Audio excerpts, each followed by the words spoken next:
V Moideen Koya Haji അനുസ്മരണവും Mukkam Muslim orphanage പൂർവ്വ വിദ്യാർത്ഥി സംഗമവും കോഴിക്കോട് നടന്നു. സാമ്പത്തികമായി പിന്നോക്കം നിൽക്കുന്ന കുടുംബങ്ങൾക്കുള്ള ഭവന പദ്ധതിയുടെ സോഫ്റ്റ് ലോഞ്ചിങ്ങും ചടങ്ങിൽ നടന്നു.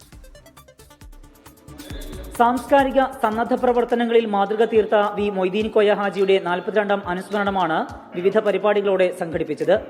MMO ഓൾഡ് സ്റ്റുഡൻസ് അസോസിയേഷന്റെ നേതൃത്വത്തിലായിരുന്നു പരിപാടി. സംഗമത്തോടനുബന്ധിച്ച് പൂർവ്വ വിദ്യാർത്ഥികൾ വിവിധ സഹായ പദ്ധതികൾ പ്രഖ്യാപിച്ചു. വലിയ സമ്പന്ന കുടുംബത്തിലാണ് വി മൊയ്തീൻ കോയ ജനിച്ചു വളർന്നത്.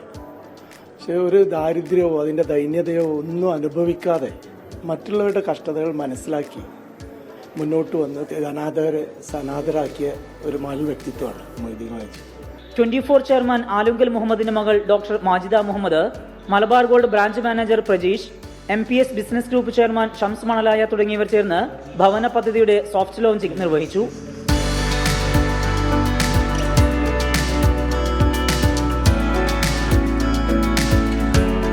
കൈത്താങ് എന്ന പേരിൽ ഒരു വീടുകൾ വെച്ച് കൊടുക്കുന്ന ഒരു പ്രോഗ്രാമിൻ്റെ സോഫ്റ്റ് ലോഞ്ചിങ് കൂടിയാണ്.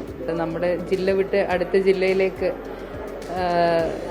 വന്ന് ഇതുമായിട്ട് അസോസിയേറ്റ് ചെയ്യാൻ പറ്റിയതിൽ ഒരുപാട് സന്തോഷമാണ്. മുക്കം മുസ്ലിം ഓർഫനേജ് ഭാരവാഹികളായ V Marakkar Haji, KT Abdurahman, V Moimon Haji തുടങ്ങിയവർ പങ്കെടുത്തു. 24 കോഴിക്കോട്.